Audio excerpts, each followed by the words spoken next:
Hello, guys, and welcome to this year's season preview.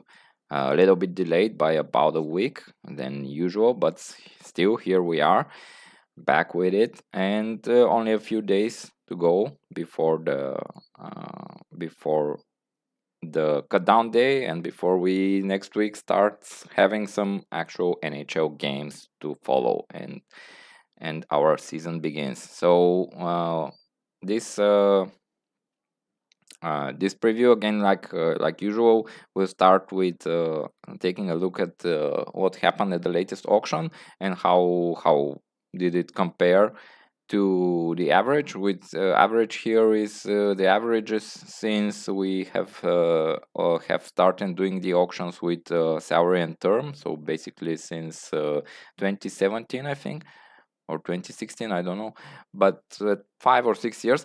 And anyway, what we see here is that the 2022 auction was, I think, pretty close to the average, especially in terms of number of players that were signed.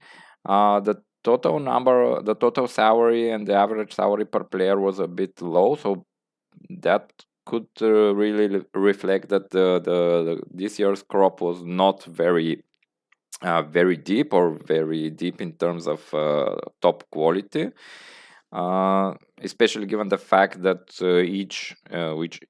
each passing season we have more and more dollars to spend. What we touched on in some talks during the off season, that there is definitely some inflation effect already felt in our economic model, but we'll talk more about this next off season. And what's notable was, of course, that we had the second max contract. The first one went to this guy, and he now has a Stanley Cup to show for. And this year the Leon Draisaitl contract, so he's definitely looking at some silverware himself, and maybe in both the UDL and the NHL. And both of these contracts were signed by the Ramparts, so they have now both of those guys in their squad. So it will be definitely interesting to monitor the progress of that approach with the max contracts. And some random facts, not entirely random facts from the auction. First, looking at these the final the auctions since we started to doing salary plus term bidding, and not surprisingly, but Jay's team, the Millionaires, formerly the Ghosts, have signed at least 10 players in each of the past auctions. So basically, this is a short list of what the Millionaires set out to do each season. And they have done well, especially on points 1 and 2. And on the other end of the spectrum, the stingiest teams, the ones that spend least and sign the least amount of players, are the Jackalopes and the Royals. And each of those teams have never signed more than 5 players in a single auction. So this is what Max and the Luke's wallets look when starting the auction. So with that said, and some jokes aside, we will take a look at each division. I will try to not go into that much detail for each team because I think it gets too long. First, we take a look at the atoms.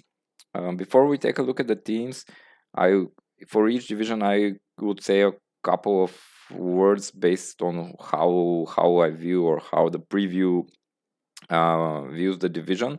And again, to be clear, this preview and these evaluations are based on a couple of projections that I have basically bought or acquired, and I'm been using, and I have some aggregated projections for the season stats of each player, and based on these I made these predictions for our league. So it's mostly not based on any of my opinions, just on the stats. But anyway, for the Adams, the notable thing is that I think this is definitely the closest division between the top team and the bottom team in the division, but also not a really strong outlook for the Adams as a whole. Basically, can see I don't know. I can see a number of outcomes of this season, but before we go into further details, I will start with the teams. And starting from the top, the projected top team in the Adams is the Sour Bears. So you can see I will use the Sour Bears as a reminder to see. Here is basically the depth chart, or the top part of the depth chart of the team, and this reflects the scoring, covers the 6 scoring categories which are connected with scoring, like the goals, assists, points by defenseman, special team points, shots on goal. The grid categories are the block shots, the penalty minutes, the hits, and the face-off percentage also comes here, or is included here. And the goaltending is naturally the goaltending. And the Sour Bears are the only team who scores an average rating in every category. So 3 is the average, 1 is the lowest. There is no stars below 1. So 1 is the lowest. And 3 is the average, and the Will's team scores an average rank in all categories, which is actually not bad, and should every average team in throughout the history of the league is more likely to have made the playoffs in said season or year. And here is the verdict that what this team is like, in what range of results. And you see here that even the top team in the Adams qualifies for me as a bubble team. So basically a team who also might miss the playoffs altogether. That's because the teams in the Adams are very close, and none of them are really the top contender. So none of the teams here in the Adams I see as separating itself from the others in the pack.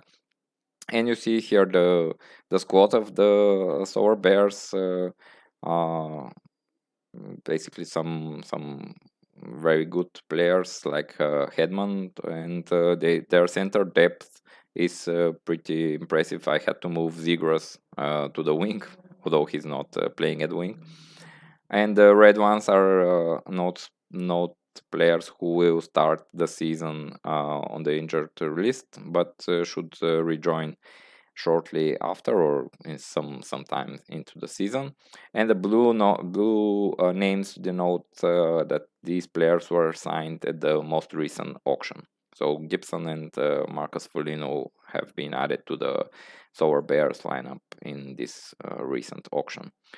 And you see then the ratings here, and yeah, that's I will not do as much explaining about the other teams as I used here with the Orlando team, but it would be a really nice and nice change to see the Sour Bears actually compete for a division title, and also look for some playoff run.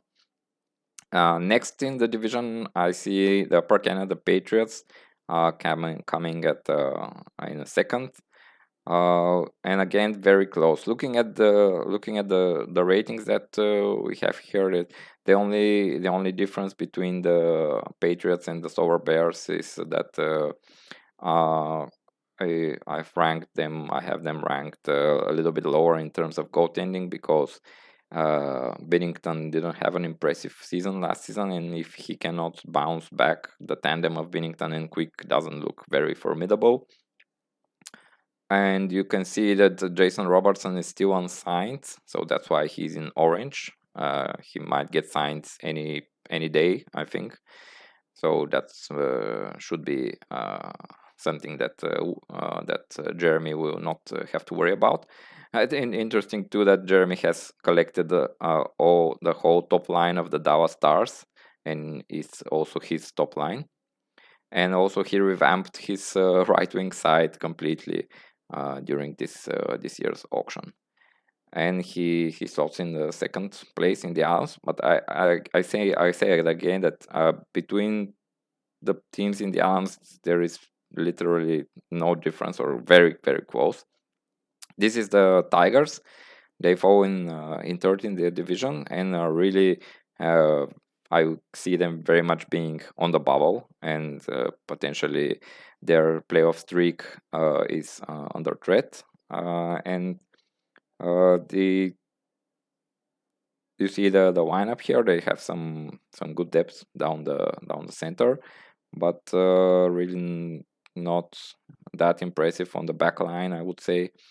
And they slot their rank a little bit below average in both skating categories and average in terms of goaltending. It will depend very much on how the Penguins do, because Cam owns both Tristan Jarry and Casey DeSmith, and also how many starts does Forsberg get in Ottawa and how good the Senators are.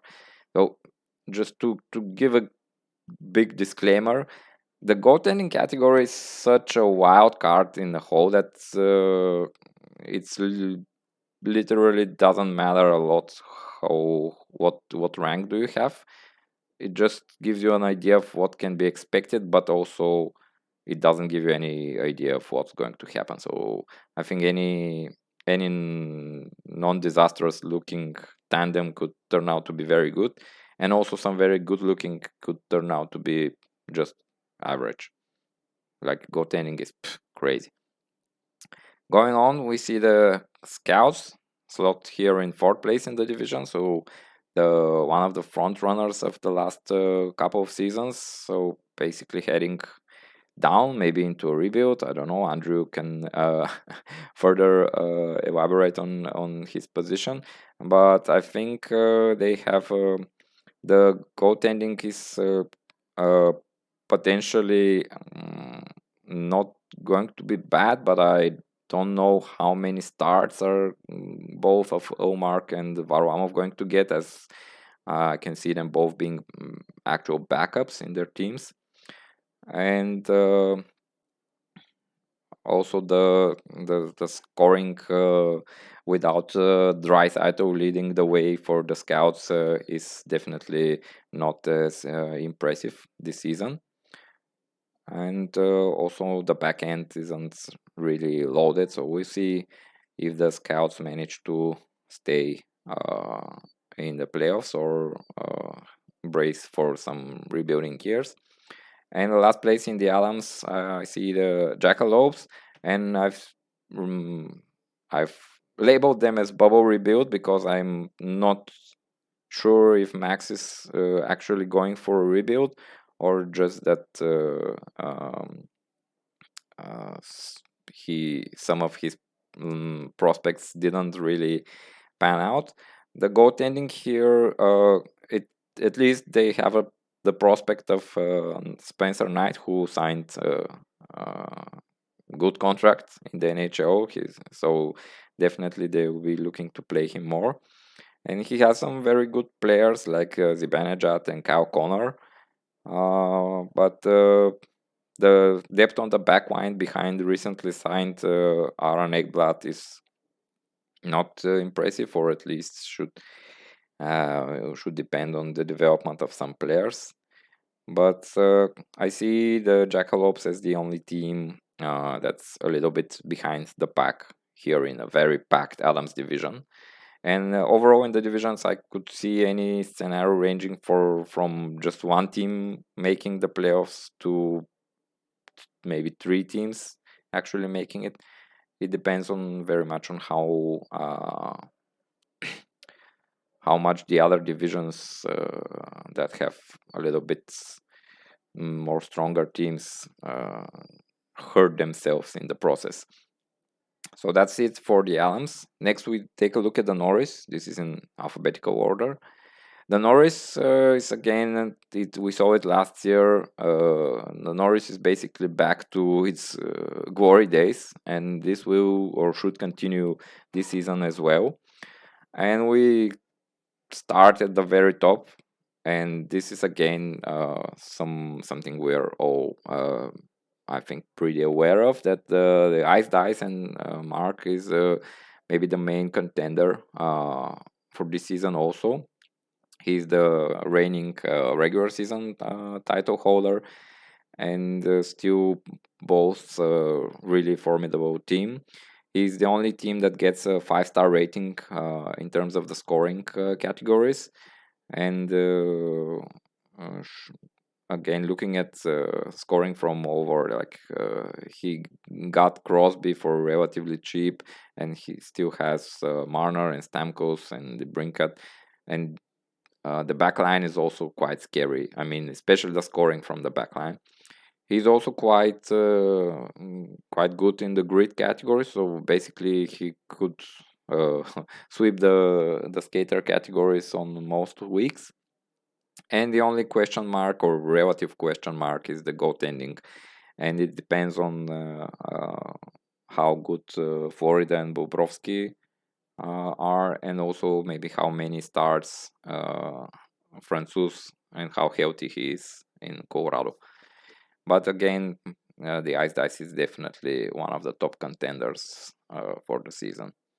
In second place, and also labeled as contender, and we'll see as the video progresses, but I have designated like 4 contenders from all teams. So this is the only division with 2 contenders in it. So the Grizzly Adams and James team, their rebuild is finally bearing fruits, and they are one of 2 teams with a 5-star goaltending rating, and also very impressive in terms of scoring and scoring depth, with Kaprizov leading the way, but also Jordan Kyrou coming along nicely, Josh Norris turning into a star, and the backline of Makar and Quinn Hughes, and also backed by a recent auction acquisition of Brent Burns, who should quarterback Carolina's power play without much competition. It's a very, very formidable lineup that James has put together, and I see them as fighting for both the Norris title and also the overall crown. In third place in the division are the EHC Red Bull München, so Brad's new team. I definitely see them as a playoff team, and these are, of course, the reigning playoff champions of the UDL. And they still have a strong team. They did a huge trade to trade away Shesterkin, but they got like Lucas Raymond in return as a main piece, and they have this is a tough division, but I think the Red Bull team is definitely one of the better teams overall, and I have them currently, I think, 6th or 7th overall, with good or above average ratings in most categories. And in 4th place, and labeled as a bubble team, are the Cape Breton Oilers. So the Oilers are, I think, a quite strong team that could be hurt by this year being in a strong Norris division. So that would, I think, decide their playoff fate. Not unlike, I think, last year. I was pretty convinced that the Oilers they were called the Warriors then. I was pretty sure that I'm gonna miss the playoffs and they were gonna be in, but I think we swapped places around the last few days of the season. So I can definitely see this scenario repeating this season. They brought back Johnny Goodrow, resigned at the auction, so that's why he's not denoted as a new signing, because he's a returning player for another 4 seasons. And it would here that I will again, like in for most teams, I think the wild card or the turning factor could be the goaltending, because they look to have solid goaltending, or at least based on last season's stats, they look very solid. But I think it would depend a lot of how good Detroit is, and how many starts Husso gets in Detroit. Sorokin is, I think, solid, and the Islanders should at least, if even if not a playoff team, they should be a good, solid defensive team. So that would help Sorokin's numbers. And in last place in the Norris, I see the Sydney Millionaires, who you see that they have plenty of blue players on the depth chart, so plenty of auction signings, like we already noted, the Millionaires tradition. So that's why they are millionaires now. So the fitting name that they spend millions each season at the auction. But I don't know if Jay is actually going for a rebuild, or is going to see how the season starts. But it doesn't look very impressive for the Millionaires. They rank below average in every single category, and especially even the 2.5 stars for the goaltending might be a bit generous, depending on how good the Capitals are with Kemper. But behind Barkov, who is really a top, not top prospect, but top star player in the league, he has some depth, but not a lot of top players. And I can see him falling behind in this really competitive Norris division. So last season, Jay said that I cursed him, or not cursed him, but what's the word? Jinxed him by predicting he's going to finish very high. So hopefully this is the reverse jinx now, and he has a better season than I foresee here. Next, we take a look at the Patrick. And let me just say before we go into the teams that I think this might become the best season for the Patrick ever, in terms of how strong the division is overall. And this is because at most teams, so we saw last season that the Blazers are ready to roll. They went on a roll to reach the final in the championship. And also the Ramparts are being Vince has been revamping the Ramparts for a couple of seasons now, and they should be also ready to go. But the top contender and the top dog in the division are, I think, the Hearst Lumberjacks, and they are the only team who has 2 5-star ratings in both the grit and the goaltending categories. They got Shestyorkin from Brad already in a huge trade, so they're very solid in goal, and they are a very tough team. So fittingly to their Lumberjacks name and mm, looks, and the mean tough fellows. They will miss Brad Marchand for the start of the season, which hurts them, especially in the scoring categories. But I think a resurgent season from Claude Giroux in Ottawa, playing with some young studs like Stützle and DeBrincat, could bring him back to a point per game player. Kevin likes to boast about the Skinman, so we see if he has another solid season. So I think the Lumberjacks are definitely a contender, uh, and should be the top team in the division. Although it will not definitely be not be a runaway or I don't see it as a runaway lead or division title, because the next few teams are pretty close, and the next are the Blazers. And again, this is a young and up and coming team who already showed last season that they are for real. I like about the Blazers that they are pretty deep. I mean that they're not that top heavy, and they have a lot of good young players. And in some positions, like in goaltending, they have even a overflow, I think, of talent. Maybe not top notch talent, but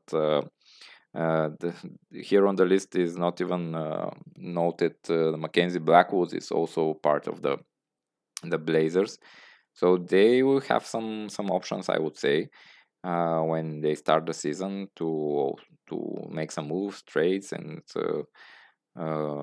make like, let's say, something like a hockey trade to boast some position. But they are already pretty good. And we'll see. It will depend, I think, a lot on the development of their younger players like Stützle and Seth Jarvis, and also Line, if he can potentially get the benefits of playing with Johnny Hockey. We'll see that. But I see the Blazers and Greg finishing second in the Patrick, and a solid playoff team. Next, and also very close, and again another playoff team, are the Wanderers. The Wanderers are very, I would say, I'm looking for the word, not divisive, but I mean that they're all offense, and their goaltending is the the only team with goaltending rating of 1 star, because they have only one healthy goalie to start the season, and he's the goalie of the Ottawa Senators, who might be good, but might not be. So it is a gamble, and I'm sure that Tim and Nick will move swiftly after cut down day to get some help, either via trade or via some free agency. But I think these two teams, like the Wanderers and the Blazers, they seem like very poised or in position to make a intra-divisional trade, and maybe Greg can talk to TJ and about the goaltender he has available. Just a suggestion. But the Wanderers are definitely still a formidable, and I would say not formidable, but pretty scary team in terms of offensive firepower, especially down the middle with the Matthews and Sebastian Aho and Barzal. I don't know if any team can match that depth down the middle. I even had to move Tage Thompson to the wing, even though he played center last season. But here, for the purposes of this depth chart, he's on the wing. So the next team, and again, pretty close. Don't be deceived by that. The fact that I have them ranked 4. I think the Ramparts are for real this season, and that they will be a playoff team. Like we already noted earlier, they have both max salary, max contracts with Draisaitl and McKinnon, and with Panarin, they're maybe the most top-heavy team in the league with these 3 superstars. And you see, they have also very good multi-category players like Tyner Janot, who they acquired, and the defense is not as strong in terms of scoring, but again they have a good depth and good defensemen who will put up a lot of those grit stats. And goaltending is ranked as average with 3 stars, but could easily be a lot better depending on how many starts Samsonov gets in for the Leafs, and also what kind of season the Jets have. But I definitely see it could easily see these three teams, the Blazers, the Wanderers, and the Ramparts, swapping places in a number of order. But yeah, I think the Patrick will send four teams to the playoffs this season. And the only team that is not out of the playoffs, but still I rank them a little bit behind the others, are the Brooklyn Aces and Mike's team. They are the least grittiest team, so they ranked last in the grit categories like hits and penalty minutes. Uh, Otherwise, they are pretty good in terms of scoring. Mike did well in the auction to boast his scoring potential with getting both Pasternak and Kane. It definitely hurts that McAvoy will start the season injured.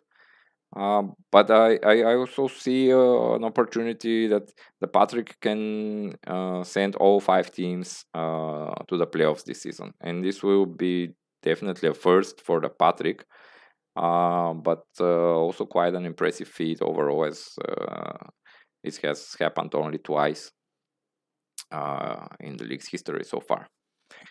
But I think the Aces could definitely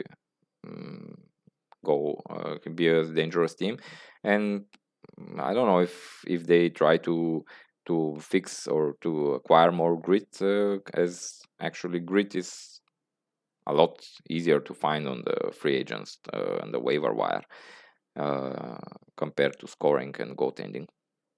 So it is possible, and also they have quite a good and young upcoming players, like they're both goaltenders, and Bodie and Lundell. So they are also on their way up, as are basically most teams in the division. And last, we take a look at the Smythe. The Smythe, I would say, is the division that has the clearest pecking order for the season, or at least based on the ratings or rankings that I did based on the projections. And it's no surprise that the top team is the Chilliwack Royals. So the Luke's team is again going to be one of the contenders, and this is the fourth and last team that I have labeled as a contender. They are very good in the scoring and the grid category, so basically the skating categories. I think this is the team that can go best toe to toe against the Ice Dice team in terms of skater categories. And the only I think more or less a question mark is their goaltending. And this is another team with a 3-star goaltending rating that I could see them easily being at least a 4-star team, or even 4.5, depending on how good how good Campbell does for the Edmonton Oilers. And if you see them, it's a bit of coincidence, I think not something Luke planned ahead, but the Royals are very Edmonton heavy. Apart from Evander Kane, McDavid, Bouchard, and Jack Campbell, they also have Puyarvi. So they could also rename themselves as the Chilliwack Royals instead of the Royals. But for sure, if Edmonton has a good season in the NHL, the Royals will be hard to stop in the UDL. So they are definitely one of the top contenders, along with the other teams that we already mentioned. And speaking of the clear pecking order, I think the clear second team in the Smythe is the Turtles, and I see them as the only other team in the division who is pretty much safe to make the playoffs. They are a very good team in terms of grit. They rank average in terms of offensive output, and what would depend, of course, like in most other cases, on the goaltending. They paid a lot at the auction to get Fleury on a short-term deal, and so it will depend a lot on how good he is, because if they have shaky goaltending, they could easily also fall a bit more towards the playoff bubble category. But otherwise, they should be pretty safe. They have a very, I would say, well-rounded team, not top heavy. So apart from being dependent on Fleury's game, I think the other players are pretty well um, balanced, and not a lot of even like an injury to Pacioretty, when what you already have, and he will miss like half the season, is not going to really destroy their chances, because their offense is pretty balanced. So in third place, and I would say distant third from the top two, I see the Steelers, and my team, who easily has one of the worst goaltending uh, crews in the league, and I basically will roll the dice on that. We should be a tough team to play against, so basically one of the top teams in both the penalty minutes and the hitting categories. Also, I think in the top three in the face-off percentage, especially if we manage to get rid of Nugent Hopkins. That's hidden commercial. But yeah, I think this is the third year in a row where my team is exactly in this area of the table, so below average but not too bad. And I would again be fighting to make the playoffs, which should be close to the next team here in the division, which I see the Mighty Camels. So I think our teams, both mine and Clint's, are pretty close in terms of overall potential. And I don't know if the Mighty Camels are rebuilding, but they have the least scoring punch of any team in the UDL at the moment. They are basically Ovechkin and a bunch of scraps. No offense to William Carlson, but when you see that their top right winger is Silverberg, or if you take Kako or Bank, there is not a lot here apart from Ovechkin. And honestly, I would be surprised if Ovechkin is still with the Camels if their season isn't going well by mid-season. Of course, they signed Vasilevsky to a big, but I would say not too expensive for what he brings to the table contracts. So this team, or the Mighty Camels, I think we will go as far as Vasilevsky drags them this season. But yeah, they have Vasi and Ovechkin and not much else. Although Nurse is a stud, and they have a lot of good all-round players, which leads them to having 4 stars in the grid category. But the offensive categories comprise like a big chunk of the scoring system, so it's hard to get positive results with so bereft scoring. So maybe Clint is looking to also deal Ovechkin for futures and have a proper rebuild, or I don't know. Let me know in the chat or in the comments or whatever. And the last place is, I think, the only team in clear rebuild. And after taking over the Atlanta franchise and relocating them to Halifax, Drew has definitely gone on a mission to revamp his team, and the ratings show that they're pretty weak basically throughout. They have some grit, but this is understandable because grit is easy and cheap to get. He revamped all of the defense and the goaltending. As you see, they're all in blue, so basically the only players acquired at this year's auction. But the blue line is really, I have no words. Like there is not a single even I would say, very good player, but it's part of the plan to be uh, to rebuild. Although in the UDL we don't have such a guarantee that even being bad will land you a top spot in the next year's draft. But hey, you get more picks, you get more chances and more balls. Here, you see the top line of Brady Tkachuk, Beniers, and Troy Terry is solid and young, but and also other young pieces like Newhook, but definitely a rebuilding year ahead, or a couple of years maybe, for the Citadels and this blue line, man. So anyway, that's it. That's all teams and all divisions. I will not make any predictions about the playoffs or who is the actual champion. I think this should give us a pretty good idea who is where or who is projected to be where, because a lot can change depending on injuries, goaltending, trades, and everything can happen, which is the fun part of it. And yeah, that's it. Thank you, guys. And looking forward to getting things rolling from Sunday and next week already with games and everything. Okay, see you then.